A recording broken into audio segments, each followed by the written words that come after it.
Hey guys, my name is Briah Franklin, and I'm just going to start recording videos, different topics, different things. Um, and I hope you like it. And I know that whoever listens is definitely the message is for you, and it's for you to receive. And it may not be for everybody to receive. Everybody's not in a receptive mode, and that's cool. But just understand when you get there, things are so delicious, and you got to do the work. But for my topic for today, it's relationships, not just man and woman, all relationships. It's all a transfer of energy. Mom and daughter, dad and daughter, mom and son, dad and son, um, woman and woman, man and man. Friendships to relationships to you know sexual relationships. It's all a form of energy. And us as human beings have not been conditioned to protect and know how we're even giving off our energy or how we're taking people's energy. Energy suckers are real, and they come in the form of beings. All of us are soul beings, with this shell like body. And when people forget that, whenever people say take care of your body, like, it ain't this physical thing, it's the inside. It from the pineal gland to all the different chakras inside of our body, and truly understanding how a human being works, and reciprocation, man, gets lost in translation, and I can't say gets lost in translation. Um, just what people out here portray it to be is not exactly what it is that you were supposed to be reciprocating, if that makes sense. Um, Energy, time, you know, a job pays us for our energy. And we think it's paying us, oh, I got 40 hours, you know what I mean? That's what they pay me. I get 40 hours a week. I do this. I'm working this. I'm working 12-hour shifts, 18-hour shifts, you know what I mean? Like, and truly not understanding that you're not getting paid for that time you're putting in. You're getting paid for your energy. That is a relationship that is being transferred, and we don't even know what they're paying us for. Because it damn sure ain't your time. That same amount of energy that you put in working for somebody else and making and doing things for them, you can be doing that exact same thing and putting it into something that you want to do. You know, and one thing about a relationship that us as human beings also don't understand, is it's okay to protect your energy. It's okay to protect your tongue. It's okay to protect, you.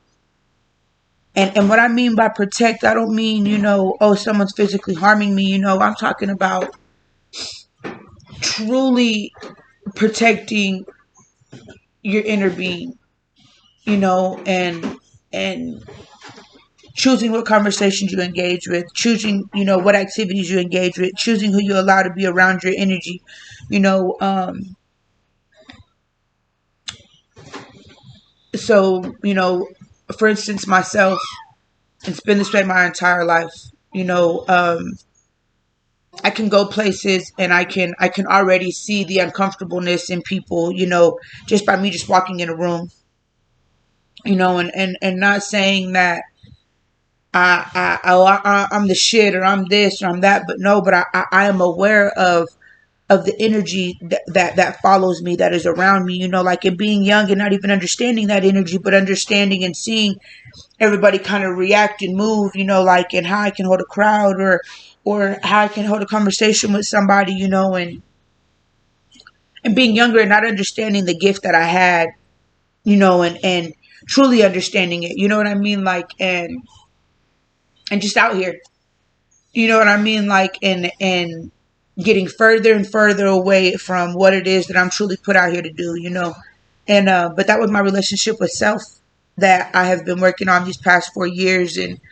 And I'm now 27 years old. You know what I mean? Like, and all I can say is that I love the person that I'm becoming. I love where I'm headed. And man,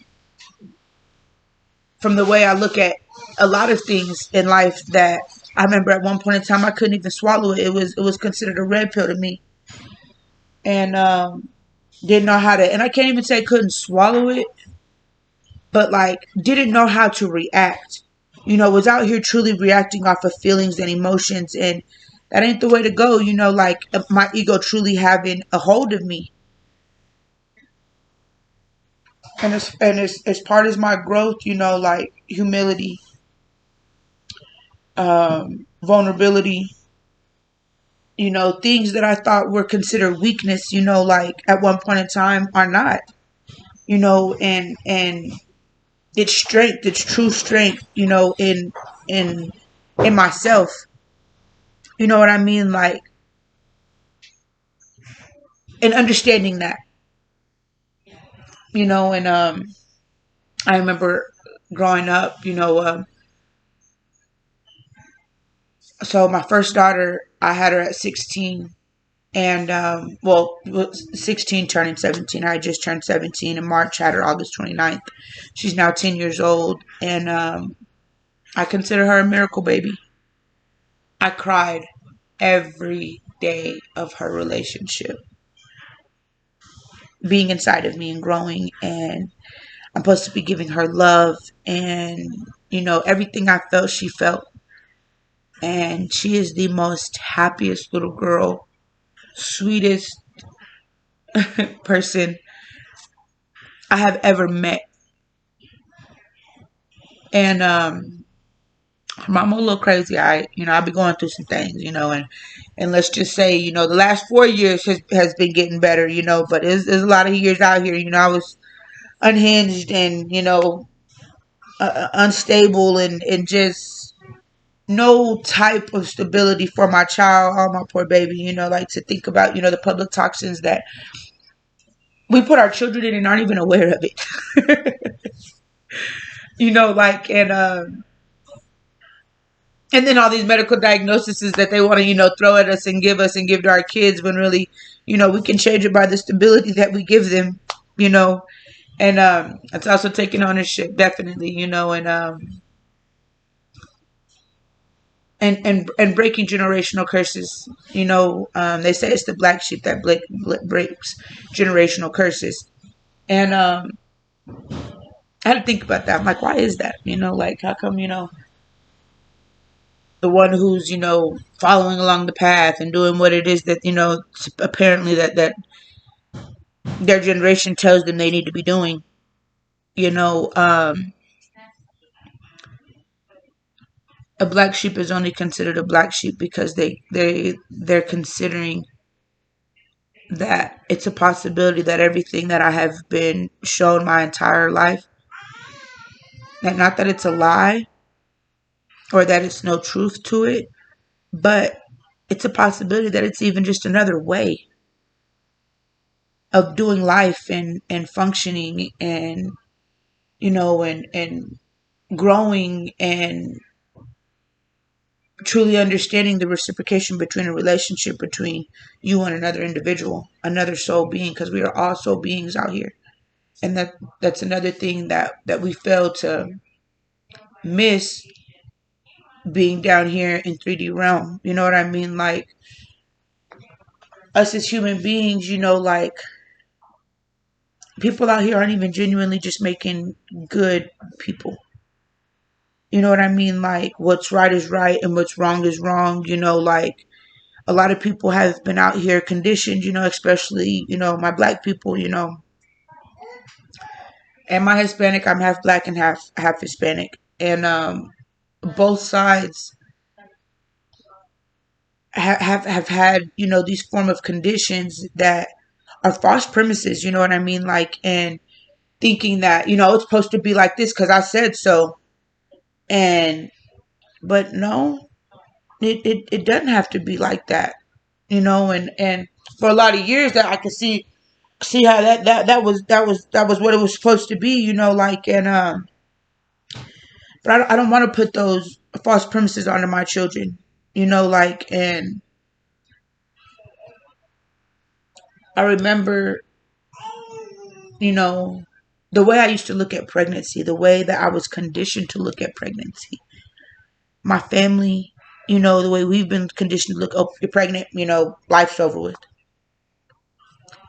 You're disgraced. You got pregnant early and at a young age. Teenage pregnancy. Blah blah blah. We have been conditioned as Mexicans that that ain't it. That ain't it. You know what I mean? And then my black family. Like, I remember my dad being so upset with my mom. He was incarcerated. At the time. I told my mom on a Wednesday. And on Thursday she had told me, hey, I'm leaving to Santa Fe tomorrow, and when I come back on Sunday, I need you out of my home. And at the time, being 16 and not having, and not being fed with the golden spoon, but my mom doing everything in her power to give me everything that it was that she could give me. And I had a good life growing up, like, and neither of my parents were together. They weren't in the same home. My mom was a single mother of three. Um, and I know my mom was also going through some battles of her own, as a woman and as a single mom, and being a Mexican woman, and her first two children are by a white man, and then she goes off and has a baby with a black man.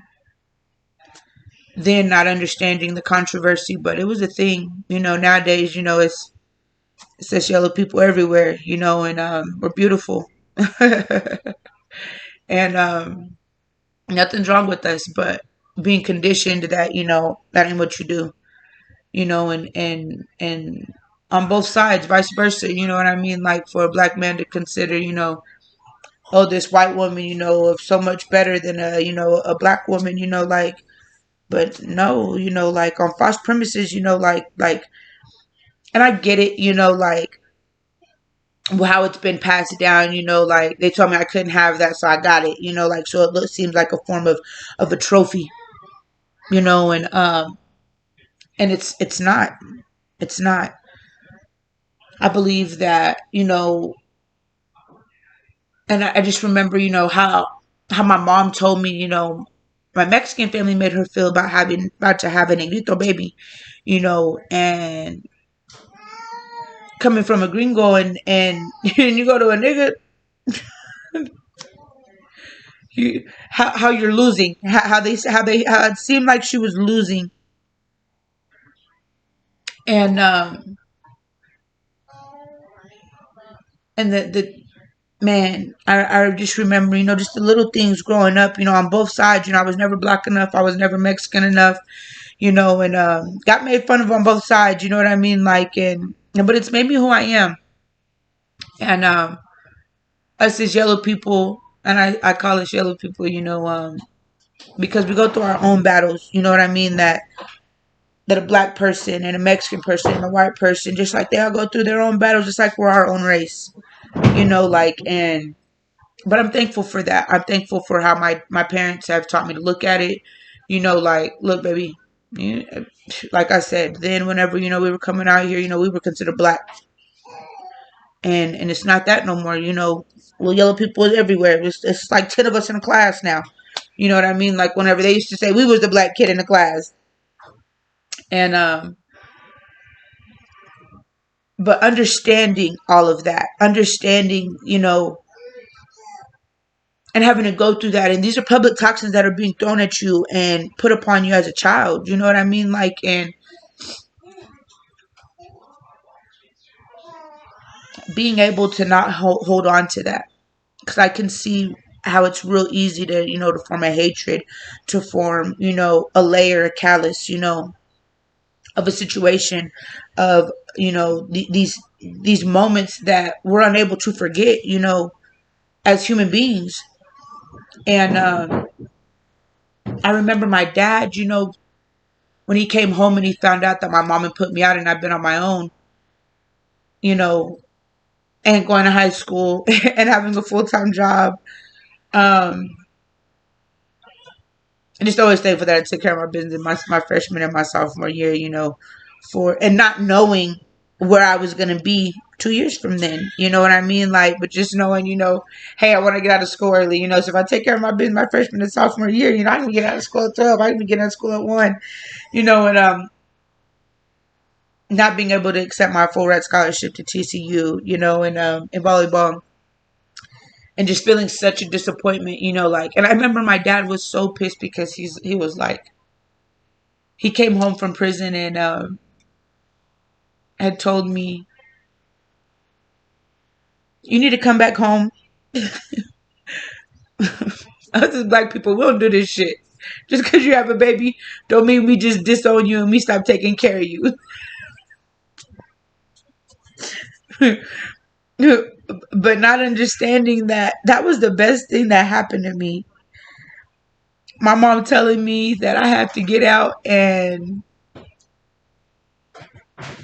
go be with him and go take care of this baby. Like not understanding it then, being so upset with my mom and so angry and so like, And I remember that whole pregnancy, we had talked a total of 4 times, and the 4th time was whenever I had Malia. And then not understanding that relationship, how my mom barely even understood the relationship, and not saying it was right, not saying it was wrong, but again, there's no fucking parent manual to parenting, right? And no passing, no judgment, but on some real shit though, it was the best thing she could have done for me.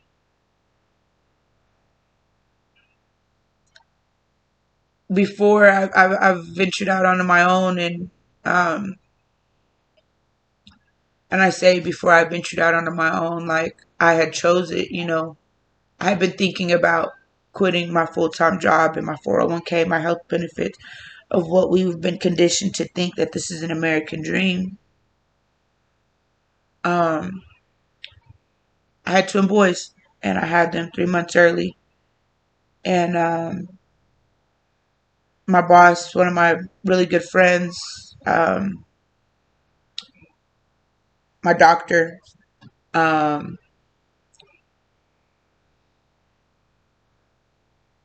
she sat me down and told me, look, I know you are doing a lot of other things outside of here. I was coaching at the time. And she just kind of told me, like, you are high risk, you've had 2 preterm labors.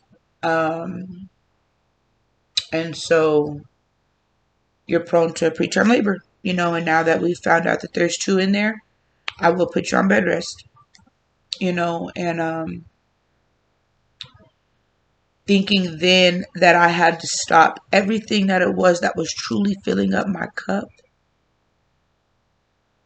But I didn't stop this job. And not that this job wasn't filling up my cup, but it wasn't filling up my cup like I needed it to. That's not where I was getting my energy from. It was taking my energy. So I had my boys 3 months early. And it's an experience that can truly test a human being. And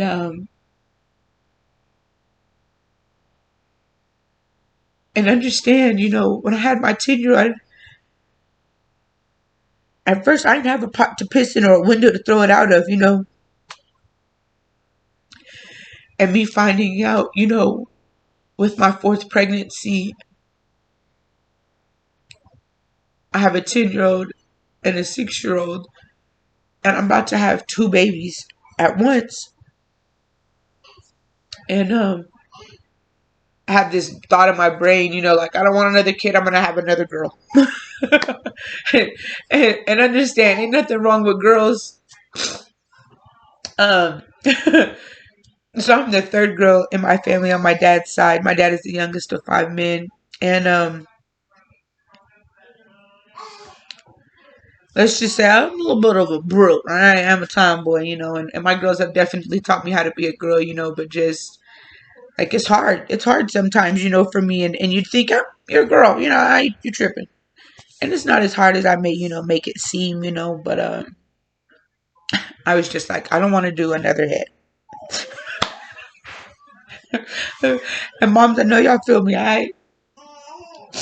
Um,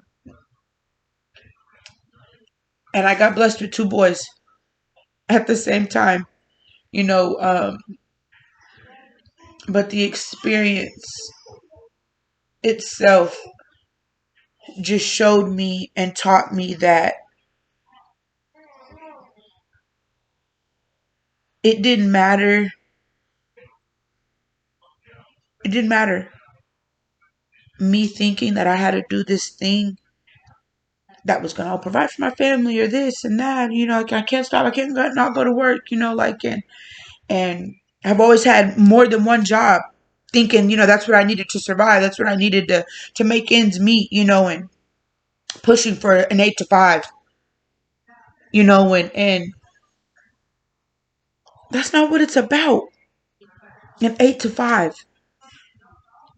When I could be putting that same energy into that 8 to 5, into doing something that I truly like doing. It's my business. It's my money. I create my own hours, and I'm able to still be here for my family. But it took me having two little boys, seeing them in NICU, tubes, ventilators,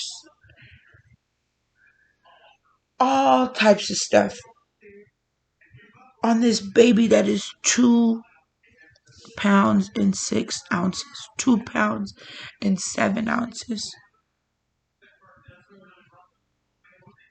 I did that. I made them go through that, not being strong enough to be like, hey, yeah, I do need to be put on bed rest. Thinking that. So on Tuesdays and Thursdays, I bring back almost 200 patients by myself. And it wasn't that, oh, we were just understaffed. We were just understaffed. And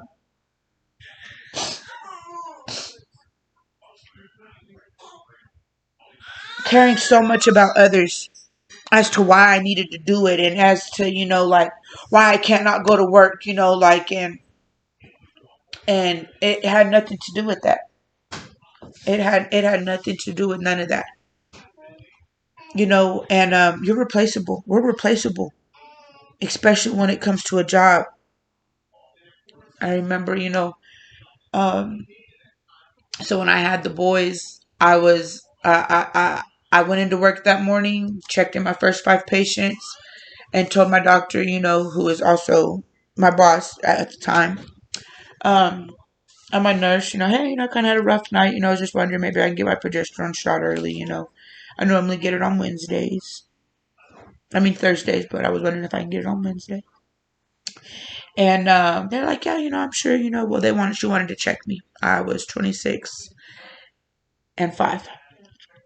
And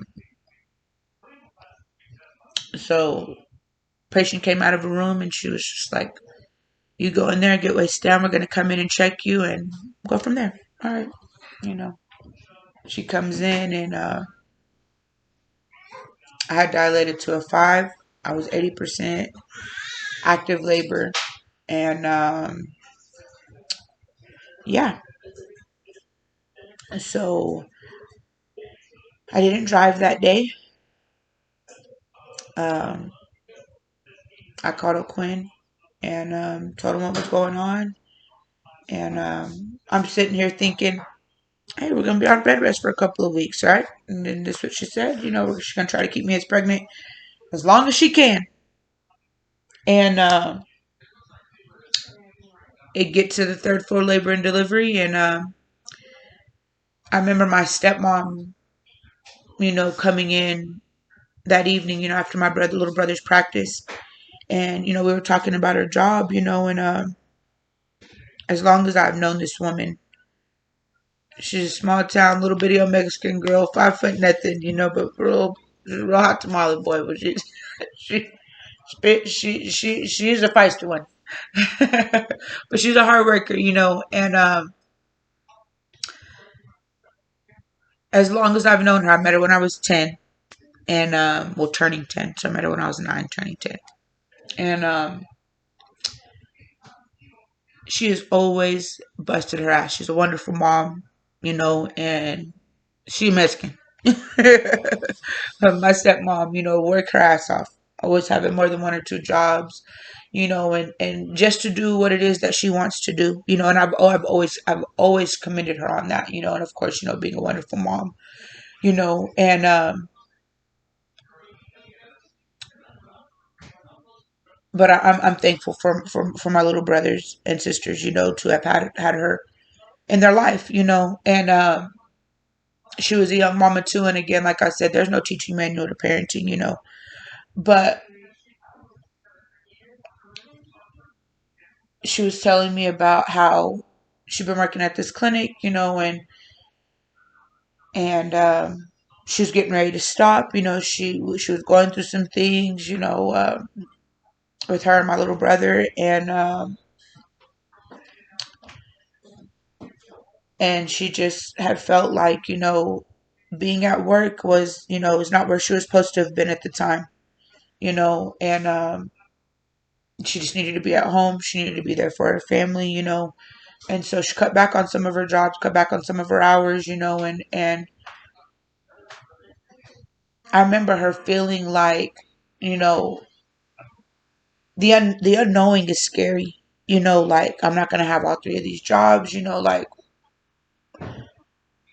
I'm gonna be okay. Like, but you don't know that. You don't know that. You know what I mean? And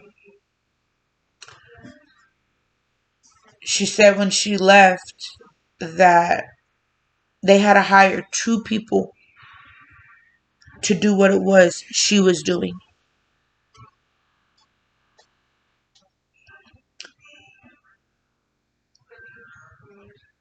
And all that shows is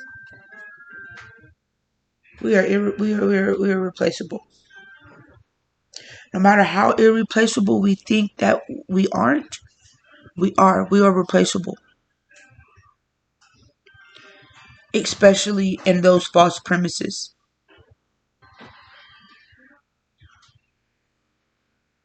And that's what we forget as human beings about a work relationship. We are replaceable, and that they're going to figure it out. And it's not our job or our place to take on, well, how are they going to figure that out?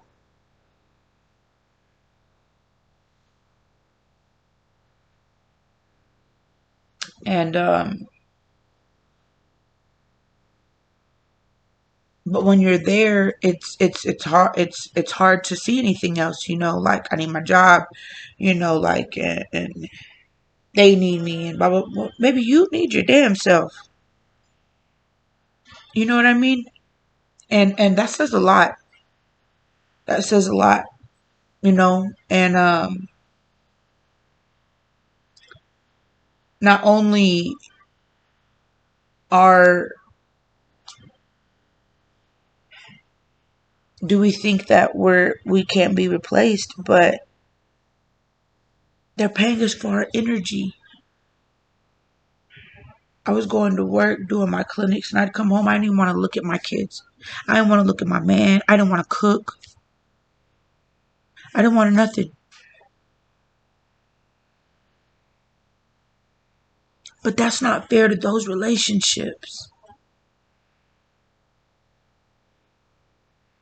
But I was here trying to give them something that I was empty. I had nothing in my cup. I was exerted. I had given out all of my energy, not understanding it was energy. And you know, and in these relationships that you go day in and day out, you know, it's so easy to react off of energy, and we don't even realize it. It's so easy to react off of emotion and feelings and waste our energy, you know, and truly not understand that it's energy that we're giving out. Um,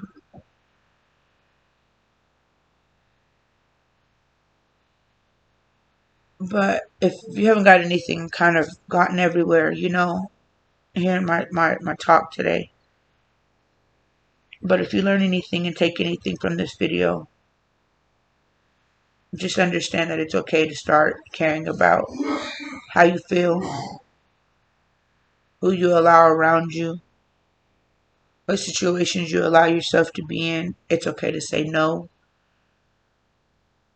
And truly appreciating people for their soul being, you know, and these experiences we're having with people, you know, and understand that, you know, letting go of the picture of what it's going to look like when I detach from this person or I'm no longer associated with this person.